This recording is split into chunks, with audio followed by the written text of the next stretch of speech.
Hello, good morning, and happy Monday. So the topic that I'm going to speak about today, I'm really excited on. I think that it's going to be very valuable to some people. And so I really hope that you can walk away with it today because I know that for me, I correlate with it so much, and I think that it's such a good reminder. And so this one's actually it's called Hidden Potential on the Bible app, and it's by Wendy Pope, and it says revealing what God can do through you.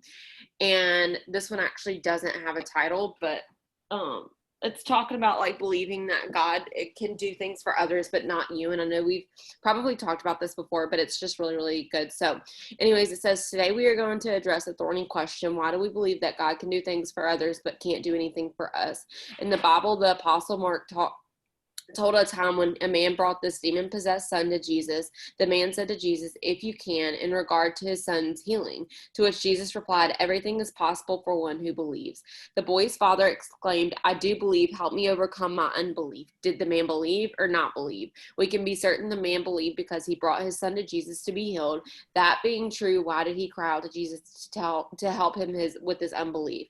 The father had faith, but in that moment he realized the faith that had brought him to Jesus wasn't as strong as it should have been. Another way of saying this is that the man believed that what Jesus could do for others, but wasn't sure that Jesus could even do the same thing for him and his son. We will have times when we momentarily struggle to believe God's promises and have to fight to make his word an anchor for our soul. This man was one of many in the Bible who were confronted with unbelief. The disciples wrestled with unbelief when people needed to be fed, and they only had some fish and bread. When her brother died, Martha found it hard to believe that Jesus could do anything about Lazarus' death. We can't forget Thomas, who, after spending years with Jesus, seeing him perform miracles, and hearing of the plans of his crucifixion and resurrection, had to touch the holes in Jesus' body before he ever could believe. Wrestling with believing that God can do will strengthen our faith. However, when we allow unbelief to convince us that he can't do something or that he won't do something, that's when our faith begins to fracture. As he gives us his word, God gives us his children, the Holy Spirit, to help them reconcile their unbelief and realign their faith with the truth of his word. He will lead us to know who he is because we are created to know him. And then it says prayer, and it says, "God, help my unbelief. Show me in your word this week that the truth of who I am because I belong to you. I choose to believe that you can do anything for me that you have intended or desired for me, in Jesus' name." And something that, oh, let me mute people. And something that I want to point out is I think it's really valuable, not only in this business, but just in life in general. So many times we look in comparison, we look at other people's lives and we're like, there's no way that God can bless us the way that they've blessed this person. And I think that that's fair in a certain way to know that like your blessings aren't always going to be the same as other people's blessings. So I think it's fair in that statement. But I think when you're comparing to the point where you're like, no way that God will even bless me, like that's not necessarily fair. And I think that some of us wake up every day and we have that feeling because of the circumstances or the things that are going on in our life right now, that we can't necessarily control. And then you start questioning God and you're like, God, why did you lead me to this if you're not even blessing me in this? And so we often are so blinded by what he's doing in our lives because we're constantly looking at other people's blessings and say, wow, she got a bigger blessing than I did. And then we're greedy. And then we get irritated and we're like, oh, she got this and this, but I only got this. And then we become ungrateful. And God's like, what are you even talking about? No matter what, I'm blessing you and you should be grateful for that. And I think a lot of us have to go back to that sense of reality and realize that God's going to bless you maybe in different ways, but it's never in a sense of he can't do it or he won't do it. It's always going to be in the best interest of you. And he's always going to rise to the occasion of knowing when's the time to bless you and what's going to be able to get you through this moment or this situation or the season of your life. And I think so many of us think that like, oh, God, I'm just not intended for this. I'm not meant for this. And then that's when you start putting excuses in that story, and then you start creating like this whole entire lie to yourself, and you're like, okay, yeah, I'm not meant for this. I'm just meant to live mediocrely. Like I'm meant to live a small life. I'm meant to be broke. I'm meant to do this, just because you constantly feed yourself these lies of saying that God can't do it for you because he doesn't think that you deserve it. And I know for me, I like was open with my team last night, but I was reading Winning the War in Your Mind. And I was in not the best headspace when I got it. And so I got it, and then it really helped. And so I put it down for a little bit, just because obviously when a book you feel like is no longer serving you in that season, sometimes you'll take a break from it and then pick something else up. Like right now I'm reading something about leadership. And so yesterday when my mom had come over to my house, and she just has so many issues, and she came over and started putting her issues on me, and I immediately felt myself crawl back into that little hole where I'm like, God, there's just no way that you can ever bless her. Like, there's no way that you can change her. It's been like this for 14 years. Like, what would I believe that's going to change? Like, how would it change? Like, why would you sit here and bless us in this situation? I've seen you heal other people. I've seen you do the miracles with other people, but in this instance, it's still been the same for the past 14 years. And I felt myself crawling back into that lie, like into the holes of like lies and comparison, and seeing other people's being blessed, but me still struggling in the same area. And so I picked up the book Winning the War in Your Mind again, and it really allowed me to come back to the truth of what God has told me. And I know that anytime that I feel like I'm straying away from the goodness of what God has planned for me, and I start getting into this negative mindset, or lies just constantly start pouring into my head again, I know that it's time to spend the word with God. Like, I know that it's time for me to refeed my spiritual wellness. And I know that so many of us, we feel empty, or so many of us feel so like we're drained of energy.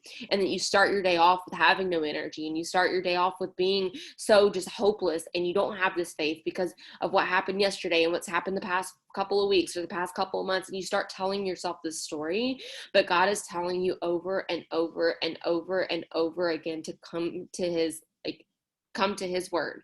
And that will be the thing that gives you wellness. That will be the thing that gives you reassurance and spiritual fruitness. And I can tell you this, for me personally doing this, it makes a difference. And so some of you guys are refeeding the same lies over and over and over and over again, and it's torturing, and it's just it's like endless.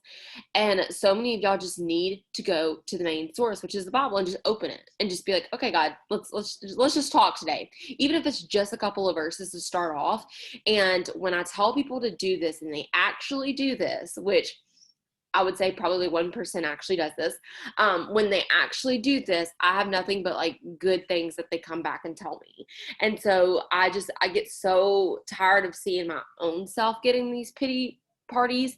And so I know that whenever I feel like I'm falling back into those places, that's the first source that I go to.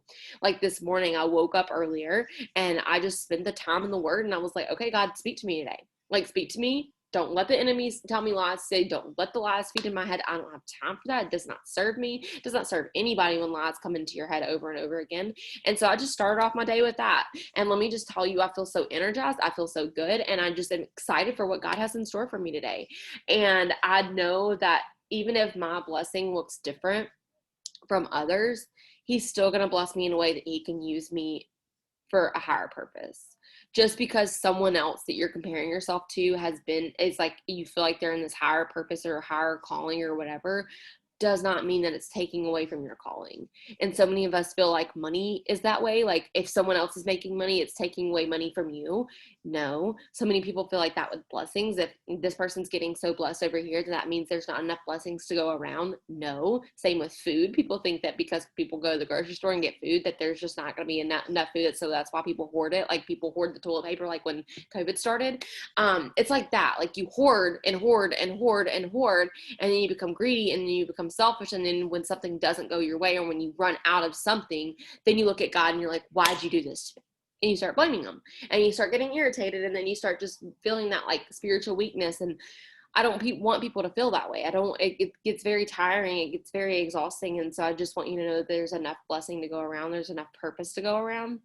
And to never think that like, just because He's blessing someone else in a different area, or He's giving someone else this, or someone's having a really great season and you're not having the best season, it doesn't make sense for you to be like, oh, they're having a good season, so that means I'm going to have a bad season. Or, oh, they're having a bad season, that must mean that my good season's right around the corner. No, it doesn't happen like that. Everybody's blessings are different. Everybody's life is different, so you can't compare. So it's not even fair. And so why wouldn't you go to the ultimate source and just say, God, what do you have for me today? What do you have planned for me today? literally give every single action, every single thing in this business over to him today. And I promise you, it's going to be easier to do the things. It's going to be more fulfilling to do the things. And you'll find your passion is like constantly like, it's constantly moving you forward into the better part of your life and what God has called you to do and what God has called you to serve. And it's really fulfilling. And I know this topic isn't really like the funnest, but I think that it's really meant for that. And it says, hold on.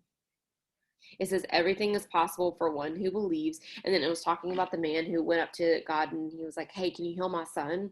I believe you, but can you help me fight my unbelief? So I know for me personally, every day I talk on my stories. I tell people that I believe these, that I believe in God, but sometimes my actions show my unbelief.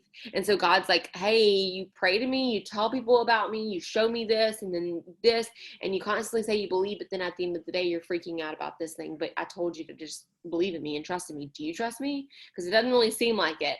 And I catch myself in those areas, and I'm like, wow, God, I prayed to you that I believed in you. I talked to you that I believed in you. And then here I am still fighting with my unbelief, saying, you're not going to do this. There's no way you can bless this area. There's no way you can get me out of this rut. There's no way you can do this. And so that's what happened yesterday when my mom came over. I was just like, God, I can't do this anymore. I cannot, like, it is like actually exhausting to deal with this. Like, when are you going to sit here and make a difference? And I just like felt him calling to me until my mom starts picking up her Bible and using his word. I don't think that she can be helped. And that's not anything that I can do. And so that's out of my control. So like, and then I had someone on my team do this, but like, make a list of things that are in your control and that are out of your control. And this has really helped me when you feel like defeated, or when you feel upset, or even when you feel really good. Normally it serves me in a time when I'm not feeling the best. But name the areas and things that you can control and that you can't control. And all the things that you cannot control, list it off one by one specifically, and just pray over each little thing and say, God, can you take control of this? Because obviously I'm not in control. You can't control the things that are going to happen today. You can't control the circumstances. So why depend? And I heard this the other day and it was so good. And I've probably heard this a million times and I never even realized it until I heard it, until the book that I was listening to, crap. I don't remember what it was. Maybe it was a sermon, but it was talking about how happiness depends on happenings. Like, that's like where the happiness derives from, is happenings. So we depend our happiness on the happenings around us, which means our circumstances, which means that's why some days you feel angry, some days you feel happy, some days you're mad, whatever. Joy comes from an ultimate supply of God. Okay, joy is internally there. Joy isn't something that depends on the circumstances of your life. And I want so many of us to feel joyful every single day, no matter what is happening on the outside. I want you to feel this endless joy. And so when you start depending on him, and when you start realizing that God's going to bless you through and through, and no matter what you're going through, it's always meant to serve you, you start feeling that joy, that endless supply of joy, where you're like, someone messages you a message that's like, would have normally freaked you out, and you're just like, I'm not freaked out. Like, God, you've got me. Like, we've been through this before. Maybe we haven't, and it's a new journey. It's a new fight. It's something that's going to be an uphill battle, but I know that no matter what, you're on my side. And when you carry that confidence and joy, it's overwhelming. And that's something that I've really been praying for lately, is that people start feeling that joy, because I know what it's like to depend your happiness on the happenings around you. And so that's why you feel like your mood is like always like this. And so start looking for that joy, that endless supply of joy, not happiness, but joy. And I promise you, no matter what circumstance you're going through, no matter what situation that you feel like is completely out of your control, that's when your joy really sets in. And you're like, okay, God, I trust you. No matter what, like, I have this confidence in you. And it's very overwhelming in a good way. And so I just want people to feel that. And so know that, like, I don't know, like, I feel like people often see, especially in this business, I'm really guilty of this, is like, you'll see other people doing so well. You'll see other people doing, making a lot of money, or doing these things. And the vision that you can get with this business is so addicting. And so you lose sight, and you're like, wow, God, you're really blessing this person. Why am I not being blessed? Why am I not being blessed in this area? And he's like, I've blessed you. I am blessing you in this moment, but you can't handle that amount of blessing right now. So I'm not going to give it to you. And it's never in a sense of your punishment. And that's like what I have to remind myself, being a leader in this business and being constantly, I've been in this business 6 years. And so of course I can fall into the comparison trap. I'm like, you hear those stories that people are like, oh, I've been in this business 6 years and I'm triple ambassador, and even though that's not a thing, but like, well, I guess it is, but like, I'm here and I'm making all this money and I'm doing all this, and then I have like all these personally enrolled like diamonds and doubles and ambassadors and things, and I don't even have one personally enrolled diamond, you guys. Anybody who I have had quit, okay? And so like, it's very easy for me to sit here and compare and be like, God, what are you even doing in this moment? Why am I not being blessed in this area? What am I doing wrong? And in that moment, I just have to ground myself. And he's like, I'm molding you into the person that you can be to sustain and withhold this. So I know that whenever time is ready, you can hold this up and then you can bless other people with this. And I just have to remind myself that. And I have to have patience. And I was actually reading a devotional yesterday on my Bible app before I went to bed. I've been trying to make a habit out of reading devotionals before bed, because what you think about when you go to bed is more than likely what you wake up about and you dream about. And so I've been reading devotionals, and it was talking about there was something that Craig Rochelle said, and my mind just went blank. I forgot. I don't know. I'll think of it in a second. My mind always goes like that. I've barely touched my skinny brew, so I have not like mentally focused there. But Craig Rochelle is really, really good to follow, and I really recommend, like, if y'all don't like listen to his sermons and stuff, they're really good because he's a leader, and so he has those leadership qualities, and he's also like a pastor, and so like, and he's a business owner, and so it's just like all three of those combined, you get all these different perspectives. Yeah, I forgot what I was going to say. I'll think of it in just a second. I do apologize. But it was really, really good what I learned. So I always listen to Craig Rochelle too, just with his leadership stuff. And it was so freaking good. I don't even know how to explain it. So I don't know. Hopefully this helps and gives someone perspective, because I know I needed that today, because I start just getting in the comparison trap. And that's when I journal and I'm like, God, this comparison does not serve me. It doesn't serve you. It doesn't serve me. It doesn't get me anywhere. If comparison literally does nothing except sits here and makes me question. Like, it's no good. There are some good comparisons, but I'm not a healthy comparison person. Okay. Sometimes I'm like, why did she get this? And now I'm still here, or whatever, like this. And then I get bitter, and then I get angry at God. And I'm like, okay, this cycle goes nowhere. So, hopefully that helps, and hopefully someone can correlate with this.